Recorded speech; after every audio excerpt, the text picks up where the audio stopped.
Kita akan lanjutkan belajar tentang CodeGenerator 4. Materi kali ini kita akan belajar mengatur hak akses. Jadi di dalam sini ada level, ada admin, ada kasir, ada koki, ada admin. Nah, ini nanti kita akan atur yang level admin itu bisa semua. Kalau kasir itu hanya order dan order detail. Kalau koki itu hanya order detail saja. Kalau passwordnya encryptan ini bisa ubah dulu. Contoh yang ini sudah saya ubah. Kasir@gmail dulu ubah. Kemudian ini diganti passwordnya, ini ganti dengan 123 ini supaya nanti kita akan atur untuk loginnya, kita akan atur supaya ini terenkripsi semua. Jadi kita akan atur levelnya dulu, baru nanti kita akan jalan ke semua. Ini akan kita ubah juga, ke 123 saja semua. Nah, kemudian kita kirim seperti ini. Nanti kita akan atur lagi supaya ini dia terenkripsi. Ini untuk sementara saja. Kita akan login ke admin@gmail.com, password 123. Nah, ini admin, dia bisa akses semua. Sekarang kalau dia adalah di dalam sini kasir ini kasir, K-nya besar, kita akan logout. Kita akan ke kasir@gmail, password 123. Ini nanti hanya bisa akses yang order sama order detail, lainnya tidak boleh. Sekarang kita akan masuk ke dalam sini. Ini kita ke VS Code, kita akan close all dulu semua, close all. Kita akan cari yang di dalam sini. Ini kita cari admin. Admin itu dia masuk ke dalam, kalau kita lihat roots-nya di dalam config, kita cari routes yang admin saja itu ini. Jadi admin langsung admin page, kemudian index. Kita cari di dalam controller. Di dalam controller itu ada admin. Ini folder admin. Kemudian dia ke admin page. Ini kita buka admin page.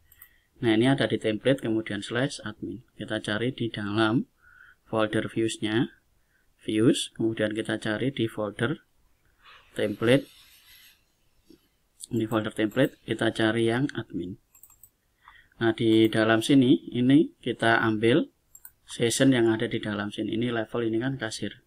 Kita ambil yang di dalam sini, kita akan tambahkan sebuah variabel. Kita beri nama $level sama dengan isinya, kita isi dengan ini. Kita Ctrl C saja, kita paste dalam sini. Sekarang kita di dalam $level ini sudah ada isinya dari session get level. Sekarang di dalam menu ini kita akan buatkan kalau untuk admin bisa semua. Nah, kalau untuk kasir dia hanya bisa order sama order detail. Sekarang di dalam sini ini kita akan buat PHP, kemudian kita akan buat if, buka kurung, kemudian ini kita kasih titik 2 di belakangnya. $level ini sama dengan, kita kasih 3 kali supaya persis sama admin. Nah, ini kita Ctrl S. Kemudian yang paling bawah atau di atasnya ini kita buatkan lagi PHP, kemudian kita kasih and if. And if itu untuk tutup dari ini. Jadi ini bukanya, nah ini tutupnya and if-nya. Nah, kalau ini sudah, kita bisa copy saja yang ini. Copy, Ctrl C, kemudian kita taruh bawahnya. Bawahnya ini kita akan ganti dengan kasir. Yang tidak diperlukan tinggal dihapus saja. Kita coba kecilkan dikit. Nah, yang ini kasir, berarti kasir itu hanya untuk order dan order detail. Order detail. Jadi ini bisa dihapus sampai ke dalam pelanggan ini. Kita hapus sama user ini. Nah, user kan nggak boleh. Nah, ini di delete, kita Ctrl S. Kita sudah dapatkan ini. Jadi cuman ini saja. Kasir itu order dan order detail. Berikutnya kita copy lagi untuk yang koki. Nah, koki, Ctrl S. Nah, ini kita kasih koki. Ctrl S, dia hanya bisa order detail saja. Ctrl S. Sekarang kita sudah dapatkan ini bisa kita dekat-dekatkan supaya lebih rapi. Kemudian yang ini bisa kita kasih spasi. Nah, ini. Jadi antara ini ada spasinya, antar kelompok-kelompok ini. Nah, ini. Kalau sudah rapi bisa kita Ctrl S, kita akan tes di dalam sini. Kita akan refresh saja. Nah, ini secara otomatis dia kasir yang tampil hanya order dan order detail. Kita logout. Kalau kita login sebagai koki@gmail.com, kita akan masukkan koki@gmail.com, password 123. Nah, ini yang tampil hanya order detail saja. Jadi ini seperti yang kita buat di dalam admin ini. Jadi kita ini untuk kasir, ini untuk koki, dan ini yang atas ini untuk admin. Kalau kita login sebagai logout, kita akan masuk sebagai admin, password 123, kita akan masuk dalam sini. Nah, ini tampil semua. Ini fungsi dari pengaturan hak akses. Jadi siapa saja yang boleh melihat dari menu ini. Kalau kita masuk lagi sebagai kasir, password 123, maka yang tampil adalah order dan order detail. Langkah berikutnya adalah kita sudah mengatur ini. Ini sudah kita atur hak aksesnya. Berikutnya adalah kita akan atur supaya passwordnya ini terenkripsi. Jadi waktu login itu terenkripsi. Berikutnya adalah kita akan masuk di dalam menu dari user. Kita akan masuk sebagai admin, karena hanya admin yang bisa akses ke dalam menu user. Dalam user ini, saya akan hapus saja semua. Ini dihapus semua, Saya akan tambahkan admin. Kemudian di dalam sini admin@gmail, password 123, saya samakan saja admin. Nah, ini kalau kita refresh, ini sudah terenkripsi. Berikutnya saya akan tambah lagi kasir, email kasir@gmail, kemudian password 123, levelnya adalah kasir, kita simpan. Tambah lagi, kita akan tambahkan lagi koki@gmail, kemudian password 123, levelnya adalah koki, kita simpan. Di dalam sini kita sudah dapatkan 3, admin, kasir, koki. Nah, ini levelnya admin, kasir, koki. Sekarang kita refresh. Kita akan lihat di dalam sini, kita ubah. Saya akan copy password ini, saya akan copy, saya akan salin, saya akan buat di dalam sini, atau di dalam sini sementara kita taruh di bawahnya sini. Nah, ini punyanya admin. Nah, ini berikutnya saya akan di dalam tabel user, saya akan yang kedua, saya ubah. Saya akan copy juga passwordnya ini, salin. Saya akan paste di dalam sini. Nah, ini. Yang ini adalah kasir.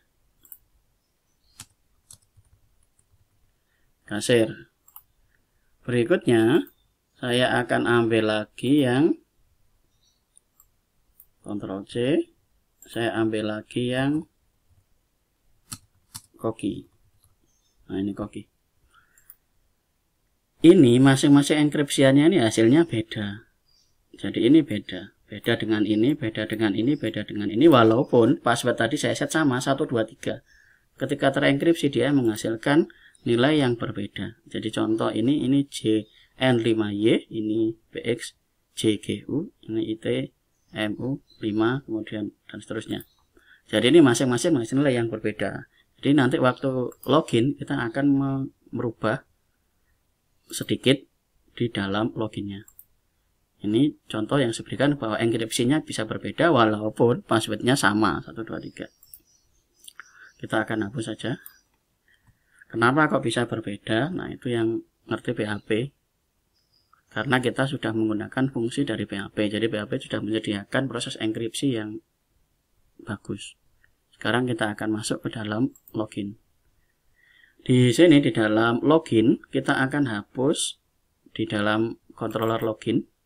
Kita akan hapus yang password ini. Kita akan hapus password seperti ini. Kita Ctrl S. Kita akan kecilkan saja. Yang di dalam sini ini saya akan komen dulu, Ctrl kemudian garis miring. Kita Ctrl S. Di dalam sini kita yang pertama adalah kita akan buat if. Kita cari yang if else. If else yang pertama, kalau ini emailnya kosong, jadi di dalam sini enggak ketemu. Yang pertama karena where email and aktif 1, passwordnya nanti empty dollar user. Nah, ini enggak ketemu. Empty dollar user ini jadi empty di dalam sini dollar user. Ini kita akan copy, taruh di dalam sini. Kita tulis email salah. Nah, email salah. Ctrl S. Kemudian berikutnya ls. Di dalam ls ini juga sekarang kita akan if lagi. If kita cari if else. Nah, if else di dalam sini kita akan cari lagi.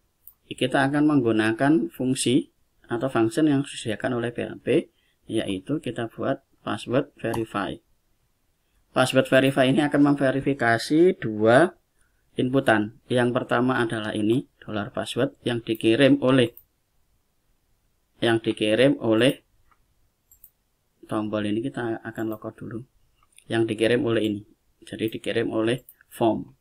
Berarti di dalam sini kita akan kopikan dari sini. Ini dikirim oleh form. Ctrl C, kita taruh di dalam sini.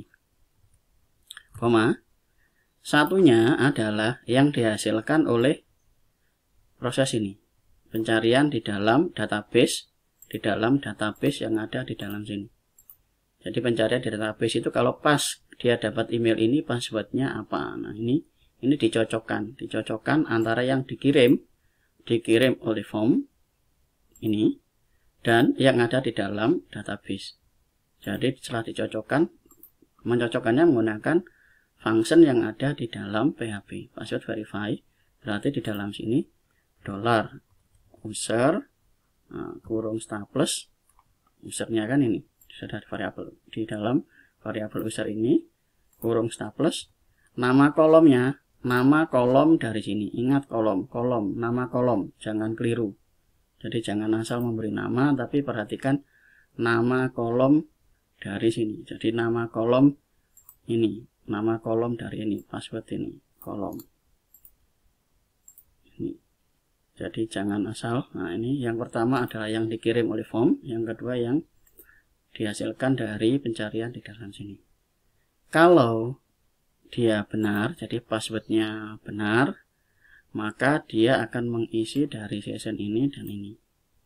Kita bisa taruh di dalam sini. Jadi karakter verify dia akan ke dalam sini. Jadi dia akan set user. Nah, kalau salah, berarti di dalam data ini kita akan isi. Kita akan tambahkan di dalam sini. Yang ini kita akan ganti dengan password salah. Kita Ctrl S. Sekarang kalau itu sudah betul, kita akan tambahkan, kita akan tes sekarang di dalam sini. Kita akan tes hasilnya.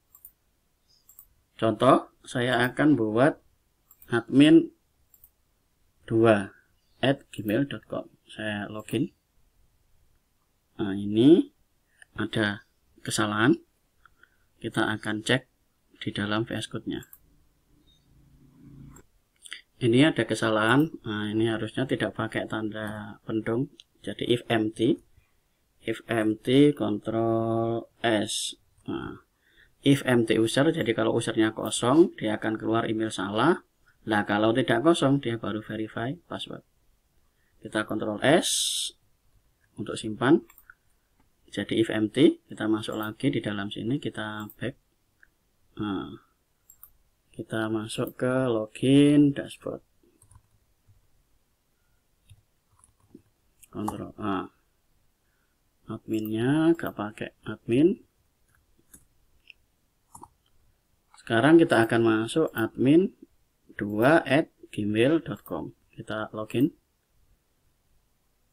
Nah, ini akan keluar email salah. Karena di dalam sini, di dalam tabel dari user ini tidak ada admin 2. Sekarang kalau kita masukkan admin@gmail.com, password 1, saya login, nah keluar password salah. Kalau saya masuk admin@gmail, password 123, saya login, nah dia bisa login. Saya logout. Kemudian berikutnya kasir@gmail. Kalau passwordnya 1, password salah. Kalau saya masukkan lagi kasir@gmail, password 123. Saya login. Nah, ini dia bisa login sebagai kasir.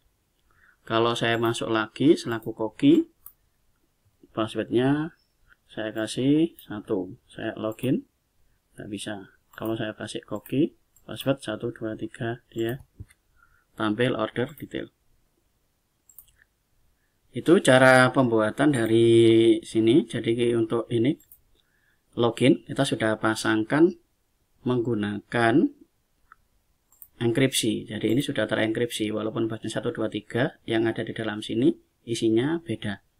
Ini sudah diatur sendiri oleh fungsi yang dibuatkan oleh PHP. Jadi si pembuat PHP ini sudah menyiapkan untuk penggunanya supaya lebih mudah ketika menggunakan PHP, menggunakan function yang sudah disediakan. Begitu juga untuk proses verifikasi sudah disediakan caranya. Ini sudah kita pakai, bisa kita hapus. Itu pembuatan dari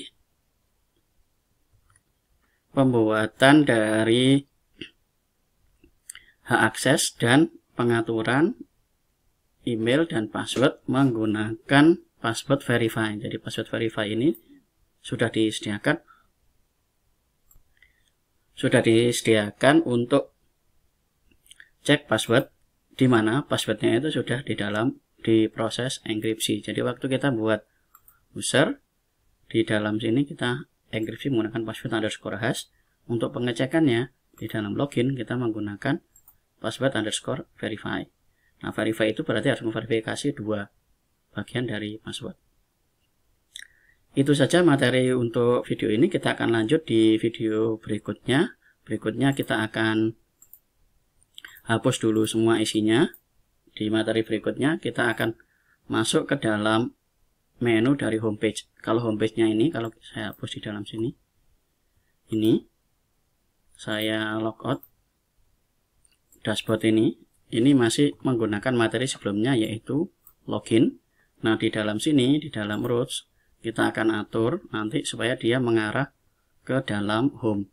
Jadi di dalam config, kemudian di routes,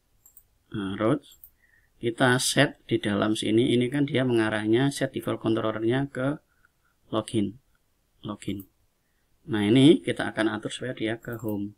Kita buat Ctrl S.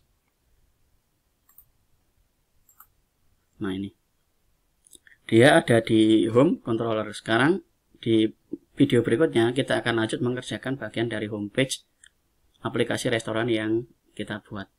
Kalau ini di home, sekarang kita kalau masuk ke adminnya lewat dashboard. Kalau ini dihapus semua, tinggal restoran C4, dia akan langsung ke home. Nanti di dalam sini kita akan buatkan menu atau tampilan dari restoran yang akan kita buat. Itu saja materinya, kita lanjut di video berikutnya. Terima kasih.